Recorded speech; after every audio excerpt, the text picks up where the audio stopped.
Welcome to a discussion on the dynamics of urbanization in India. This discussion relates to our MA program in Sociology, specific to MSO 004, Sociology in India. Urbanization as a term has widely been used by the sociologists, political scientists, economists, demographers, politicians, policy planners, and varieties of other intellectuals. Urbanization has emerged to be one of the realities, a processes, one of the renowned process, and also one of the phenomenon of humanity on this earth. However, the term urbanization has been diversely used by diverse categories of the people. Specifically, sociologists has used it in a wider context, and this usage is also having both geographical and historical variation. If we look into in terms of geographical variation, we find that Western sociologists, American sociologists, they have seen urbanization from a perspective different from those of the Indian perspective. However, in general, there has been a consensus in understanding, in developing a sociological understanding of the process of urbanization. If we look into a sociological definition, why do we look into in a relative terms when we talk about urbanization is relatively a large, dense and permanent settlement of socially heterogeneous individuals. This kind of understanding is widely given. Humanity is always there, geography is always there, settlement is always there, and heterogeneity of population is also there. However, these are to be looked into a relative term. How it is looking into in a relative term, what he is talking about, that is urbanization is relatively large, it is linked to relatively dense population and a permanent settlement population, and population are to be heterogeneous. And when he has talked about humanity settlement like this, he has talked about only in terms of concentration of population in a geographical space and having an element of permanency. If we go one step further, sometime in 1980s, famous sociologist Manuel Castells in his famous book, The City and the Grassroots, what he talked about urbanization along with the whole element of density of population, its largeness and permanence in settlement, it's also having an element of struggle and conflict among varieties of the groups, those who are settled in the urban areas. What are those groups? He identified those are the workers and the industrialists, the city people and the newly immigrant people, the elderly generation and the new generation. Within that, he found a conflicting and a kind of a situation. There are people with conflicting interests. So we find two kind of definition, rather two kind of conceptualization of urbanization. One we talk about is a pure human settlement with largeness, density and permanence in settlement. Then we talk about the within the settlement there is a component of struggle and conflict. Then how this struggle and conflict to be looked into? David Harvey widely talked about those conflicts are to be looked into in political, economic and social terms. Because it is not only what he is talking about, there is a conflict, but conflicts are to be qualified, that qualification is coming in terms of embeddedness of this conflict with the political interest, economic interest and cultural interest. Now what we have seen, this kind of definition, those are the rather conceptualization in classical term. If we go further, we find that in a contemporary phenomenon, the cities across the globe have taken a different term. Because the function of the cities have changed, the number of the people coming and the kind of people coming to the city areas, they have also changed. So here, Saskia Sasan widely talked about the function of the city had changed, its character had changed, and within the city there are varieties of population, and those population can be characterized as a we versus they. What are the we he is talking about? This is the settled, urbanized, upper class, the industrialist and other are upper strata, those who are controlling the economic capital, social capital and cultural capital of the society, they happens to be the urban natives. Besides that, there is also another category, what he talked about, that is there are also they. Who are the they? They are the immigrant, the migrant in the urban areas. So there is a cultural contradiction, economic contradiction, and political contradiction. So these are widely accepted kind of conceptualization city in the sociological parlance.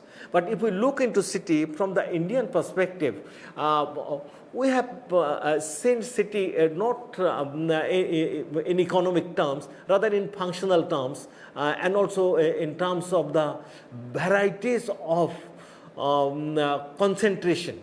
The concentration of cultural capital, spiritual capital, the economic capital that is taking place. So within the whole process, it has seen the city as a kind of interdependence among varieties of the groups. So what it has developed, a kind of an urban ecology. Within that urban ecology, varieties of the groups, the ethnic groups, the natives, the immigrants, all are interacting, and in the process of interaction, they have developed a different kind of a social structure, that is urban social structure.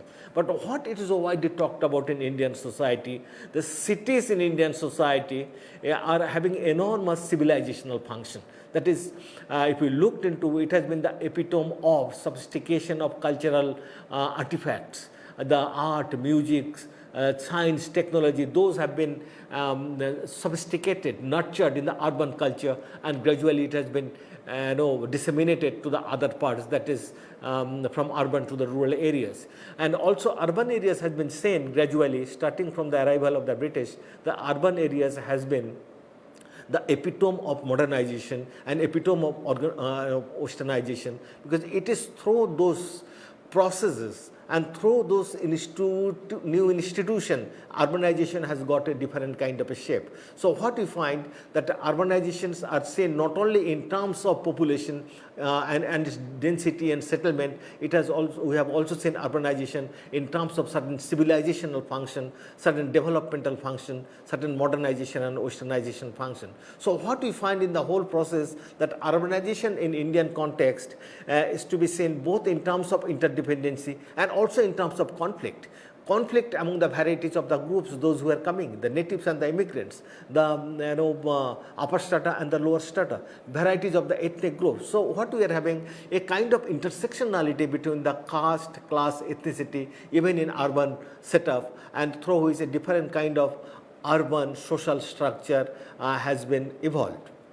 But when we're talking about urban phenomenon in Indian society, we have to accept that, we have to accept this fact, urbanization has developed in India not in isolation, rather it has been a part of long-standing social, cultural and the historical process. So what we look into in urban setup, we find that in urban setup in Indian society,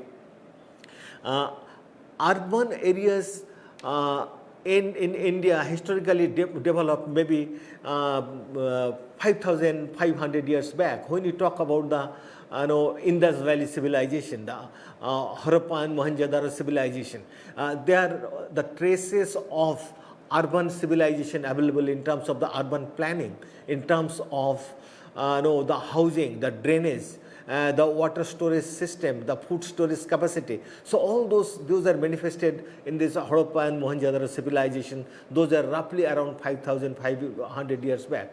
We have also found the urbanization process. Those have remained in Indian society, say during the time of Kanishka. There was a city in Kannauj. Say Pataliputra is another city. It developed in the roughly around 200 years BC. If we look into the Mughal period, we find several cities have come up in Indian society, in India. Delhi became one of the cities that is patronized by the Mughal rulers. And then we find historically, if we look into city also developed in India with the patronage of the British. That is, we find cities have emerged in various places, Calcutta, Chennai, Bombay, Visakhapatnam. So varieties of the cities these also developed. It is not to say that Britishers promoted the culture of development of the city. City was already there in Indian context, and the city, town and urban agglomeration, those were already there. Those got enormous scope of proliferation with the expansion of the trade and commerce during the British period and the post-British period. That is a kind of phenomenon historically. But if we are to conceptualize urbanization, and we should conceptualize that how we are to sociologically conceptualize urbanization. When we talk about urbanization, we talked about urbanization, the movement of population from village to an urban area, where the economic activities are concentrated in the non-agricultural area. So what do you find? That is, when you're talking about urbanization, we are talking a process of shifting of population. So what we find, that is, along with shifting, there is also shifting of the economic phenomenon. Third, another important shifting is also that what we talk about a socio-cultural phenomenon. So urban area is looked into in terms of a transition, in terms of a progression of the society from one stage to another. The first element of urbanization, we talk about a demographic of spatial transition. That is, a demographic spatial aspect of urbanization deals with the migration, deals with the shifting of population from rural to the urban areas, and mostly from a less dense city to a more density oriented areas. So it is a kind of a demographic phenomenon where the people is shifting from rural to the urban areas, from less dense to a more densely populated areas, this migration. Second important component is that economic transition. If people are shifting from the rural to the urban areas is predominantly founded on the agricultural activities. So what we find in the urban areas, a kind of shift towards non-agricultural activities. So economic shift, that is economic aspect of urbanization, usually relates to change from agriculture to the non-agricultural occupation. And usually by non-agricultural, we mean it will be either industrial and manufacturing or to the service sector. So gradually there will be shift in the economic aspect from agriculture to the non-agricultural activities. Third important aspect is that a shift from in the socio-cultural dynamics. That's why the sociological component come in. That is, we are talking about the emerging heterogeneity in the urban areas. When we talk about the rural areas, we find a relatively homogeneous people having more or less similar kind of economic activities, similar kind of social background, similar kind of, not the same, similar kind of socio-cultural background. But when you come to the urban areas, it's the kind of assemblage of varieties of people from various parts of the country and various parts geographical location. So we find a heterogeneous formulation. So what we have talked so far, that is urban area, when you are talking in terms of a shifting of certain phenomenon of the society, the demographic phenomenon in terms of population, economic phenomenon in terms of non-agricultural activities, and third is the socio-cultural aspect that is shifting from homogeneity to heterogeneity. And this is widely reflected in varieties of our urban formation and the town city formation in the country. In India, if we looked into the historicity of the development of town and cities in India, we find cities are can be classified. These are classified in terms of certain function cities are performing. Because what we told earlier, that is, cities are having certain economic function. Some cities are classified in terms of the trade and manufacturing kind of cities. Say Agra and Kanpur and Calcutta, these are widely talked about the trading and manufacturing cities. Agra leather industry, Kanpur leather industry, Calcutta jute industry. So similar can be attached to various other kind of cities. We are also having certain political cities. Say during British period, Calcutta was the political city. Now Delhi is the political city, the political capital of India. Now we are having the military city.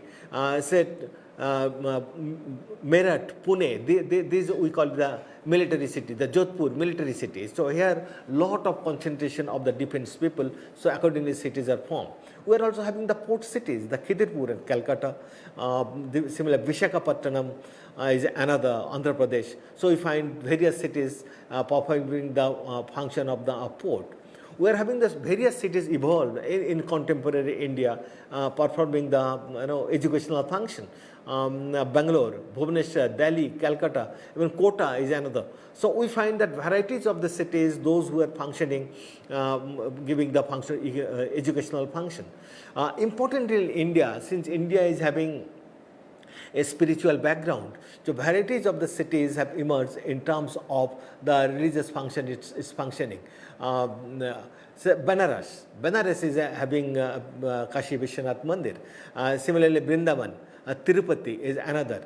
So we find that these kind of cities have emerged to suffice the function, the religious function, the pilgrimage and the temple town. So what we find, the varieties of the cities have emerged, and all these cities have emerged based on the concentration of these four important components. One component, that is population component, the density of population, is the economic function. Third, we are talking about the demographic transition. Fourth, we are talking about the cultural function. So all these components are gradually shifted to the formation of different kind of cities in India. But cities are also, since we are talking about certain parameters in functioning, cities in India are defined differently starting from the British period. We have found that during the colonial period, cities are defined differently than there is a post-colonial India. And also in post-colonial India, cities are also, definition of the cities have also changed. Let us take, for example, how cities were defined in 1901 and how it continued till 1960. 1960. It was defined in the colonial period, that is every municipality, cantonment and all civil lines, and not excluded the municipality. So what it is talking about, every municipality, cantonment and all civil lines will be considered to be a city or a town.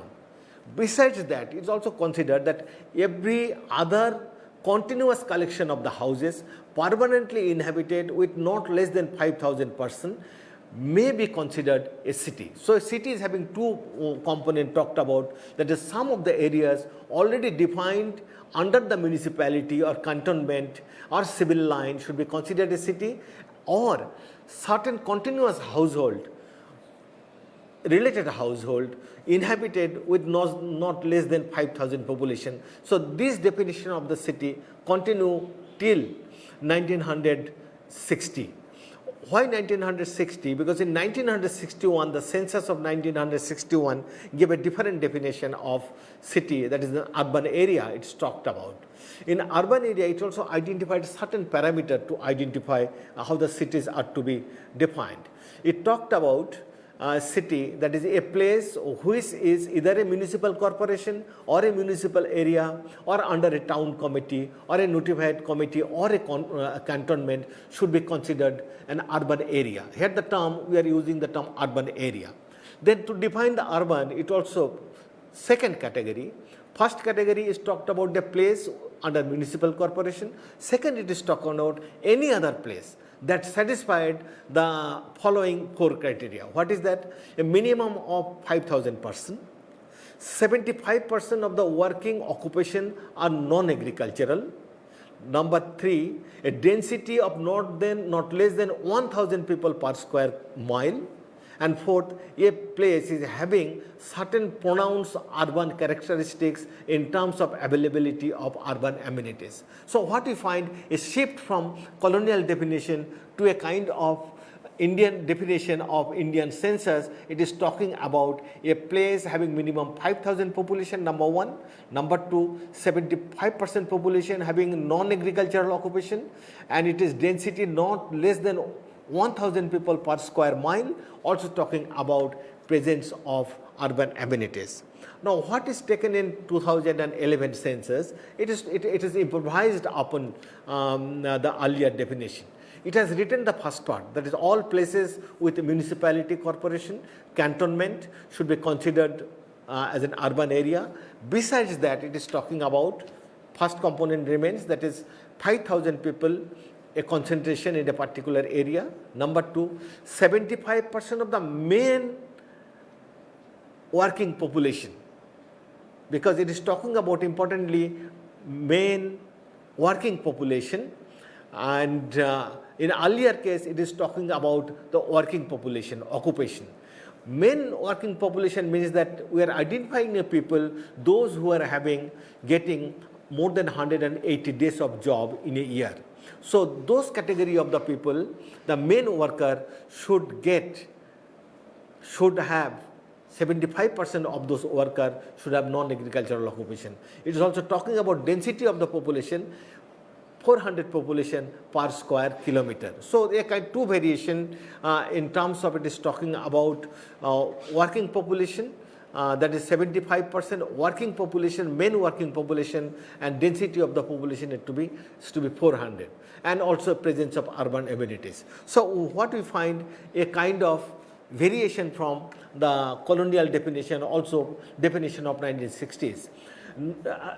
2011 definition also talked about urban agglomeration and the urban outgrowth. But urban outgrowth it talks about, that is outgrowth is a viable unit such as a village or a hamlet or an enumerated block made up of such villages or hamlet and clearly identifiable in terms of boundaries and location, just like a railway colony or a university campus or a port area or a military camps. Those who are attached to or linked to an area, they were the urban outgrowth. It's having the presence of certain urban amenities. It's also talked about the urban agglomeration. By urban agglomeration, it talked about an area which is having roughly around 20,000 population, having other kind of phenomenon, that is 75% people with non-agricultural occupation and 4,400 people per square kilometer density. So what we find along with urbanization, it talks about urban growth, it's also talked about the urban outgrowth, urban agglomeration. If we look into now that what kind of urban space in India in terms of number, the statistics, 2011 census shows that 7,935 cities, town or urban agglomeration present in India. So number of the cities and towns in India, it has changed. But the cities of 2011 census, it is classified into 6 categories. That is class 1 cities having more than 1 lakh population. 46 there are class 1 cities in India. Then we are having second category city, that is 50,000 to 99,000 people living in those urban agglomeration, that is those cities. B category city, it talks about the C category, D category, E category, F categories, rather class 1, 2, 3, 4, 5 and 6 categories of the cities. Importantly, 75% of the urban population in India live in the A category cities. Who are the A category cities in India? I mean, there are 46 A category cities. Importantly, if we were to take name of those 6 categories, A category cities, importantly, Bombay is the number 1 A category cities in terms of population. More than 12.5 crore population, more than 12.5 crore population live in Bombay city. 11 crore population live in Delhi. Bangalore 8 crore population, Hyderabad 6 crore population, Ahmedabad 5.5 crore population, Chennai 4.6 crore population, Kolkata 4.4 crore population, Surat 4.4 crore population, Pune 3.1 crore population, Jaipur 3 crore population. So what we find, Bombay ranks the high in terms of the high concentration of the population and highest number of urban population in India. Now, over the year, if we look into what had been the urban growth, pattern of urban growth in India, that is the number of the people having those kind of a density and those kind of concentration and non-agricultural occupation. In 1901, only 11% of our population living in the urban areas. And 2001, that is after 100 years, it has increased to 28.53%. And 2011, it is 32%. Now, 2017, we talk about that it's a World Bank estimate that is 34% of the Indian population live in urban areas. So what we find, the space of urban growth has been quite slow in India if we look into. In terms of infrastructure, in terms of population concentration. So it has grown only threefold growth from 11% people living in 1901, 11.4%. Now it is only 34% of the population live in the urban areas. So that is the kind of urban phenomenon that has grown in our country. Now, to expand the urban growth, number one, and also simultaneously to have a qualitative growth in the urban cities, there has been from the middle of this decade the concept of smart city. The concept of smart city is quite new in India. It talks about manufacturing and education that have led to the development of this concept, because it is that needs a kind of a manufacturing development and also educational function of the city, and it talks about some of the key attributes those cities should have to get the character of a smart city. It's talking about the smart people with the good quality of the life, number one. Smart people, it is defined in terms of people with higher education, good job, and good quality of the life. Second, it talks about the smart governance. Smart governance, it talks about in terms of e-governance, and also not totally eliminating the earlier form of governance, but it will have lot of responsiveness to the people, and also simultaneously satisfying all the need of the citizen living in the cities. So it is a smart governance. It's talking smart economy. It also talks about the smart and the green environment. It also talks about the smart technology and mobility. It also talks about the benchmark of the smart city. It should have a smart transport, smart planning, good water supply, sewage and sanitation, solid waste management, storm rainwater harvesting system, good 24/7 electricity, telephone connection, Wi-Fi connection, healthcare facilities, education facilities, firefighting, and also renewable energy uses. So these are the varieties of elements talked about in terms of smart city. So far whatsoever we talked about, we have talked about in terms of the demographic transition of the society and certain aspirations, certain government definition, how it have changed over a period of time. But what is important, that is when city is developing, along with there has been a change, the phenomena 3, that is socio-cultural component of development. The increase of the size of the population has increased, the density of the population has increased. Along with that, there has been an enormous process of transition. What are those transitions? It is talked about a transition in the social relationship, transition in the social structure. How it transition takes place? Because a transition takes place in terms of a kind of a from informal relationship to the formal relationship. Total dependency on the primary group. It was the phenomenon of the pre-urban society. In the urban society, dependency on the secondary group.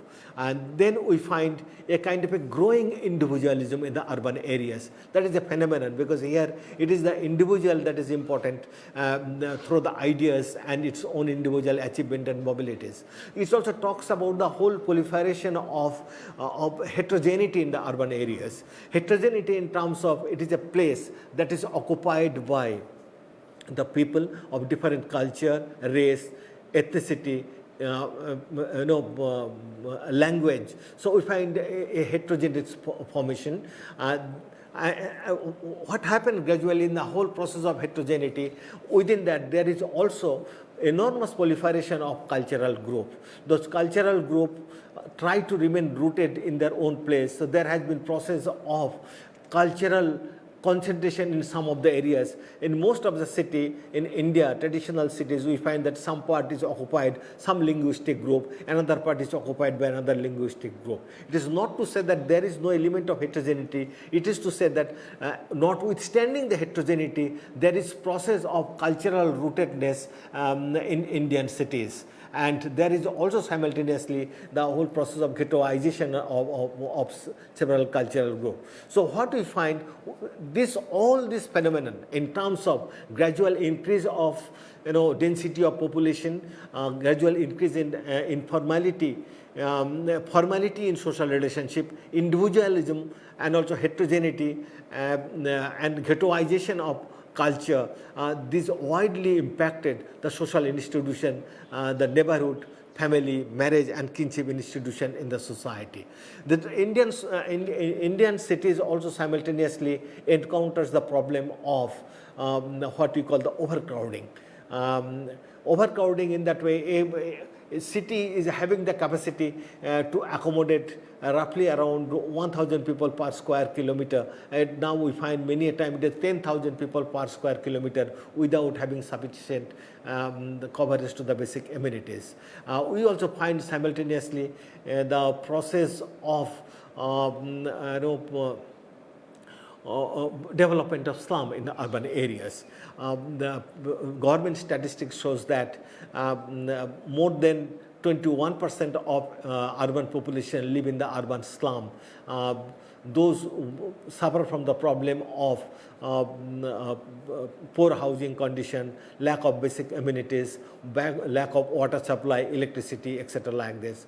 Urban area has also looked into the experiences the phenomena of urban crime and also pollution. As the consumerism has been part of the process, what it is looked into over a period of time that along with growing consumerism, there has been increasing phenomena of the population, because number of the motor vehicle has increased, number of the industrial unit has increased, and they are widely contributing to the growth of CO2 in the city. And we find that the pollution has been one of the phenomena in most of the Indian cities. Rather, if most polluted cities of the world are to be counted, cities in India come within the first 20 cities, at least 10 cities will be from India. Along with the huge concentration of the population, there has also been the problem of waste management in the urban cities. The government statistics shows that 56 million metric tons on solid waste is produced every year, and only 36% of these are treated. So despite everything, all those development in the cities, we are finding that there has been a process of growth of urban cities in India, along with varieties of this problem. So let us come to whatsoever we have discussed today. Let us sum up. We have discussed that what is a city, how cities are to be looked into. There we have discussed that cities are looked into varieties of the social scientists along with the sociologist. The sociological definition looks into city is in terms of its social conditioning and surroundings. So what are social conditioning and surroundings in terms of the density of the population and different cultural practices and emergence of varieties of heterogeneity therein. So it is a relative term. We talked about a relatively dense population, a relatively heterogeneous population, and also simultaneously relatively heterogeneous economy. So when you are talking about city, we are also talking about in terms of shifting of its character that is a demographic shift in terms of population, economic shift, non-agriculture to agricultural. Then we are talking about a cultural shift from a simple to a complex, from homogeneity to heterogeneity, from informality to formal culture, from collectivity to individualism. Then we have talked about also, along with the urban growth, we have found the problem of urban problem that is linked to overcrowding, poor housing, lack of basic amenities, emergence of the slum, crime, etc. like this. What we find in the whole process, that is urban growth has been linked with both geographical development, economic development, also kind of a social expansion. Despite all those problems, what is important is that urban India has remained to be the haven of hope to the millions. Those who aspire for higher education, those who aspire for a good job, those who aspire for a good quality of life, usually there has been aspiration for mobility to the urban areas. It is not to say that rural areas are deprived of this thing. It is only to say that there has been concentration of certain opportunities in the urban areas. That's why the Urban Commission of India, it talked in 1986 that urban area of India has emerged to be the haven of hope to the millions of Indians in Indian countryside. Thank you very much for being with us, and I hope you have enjoyed this talk.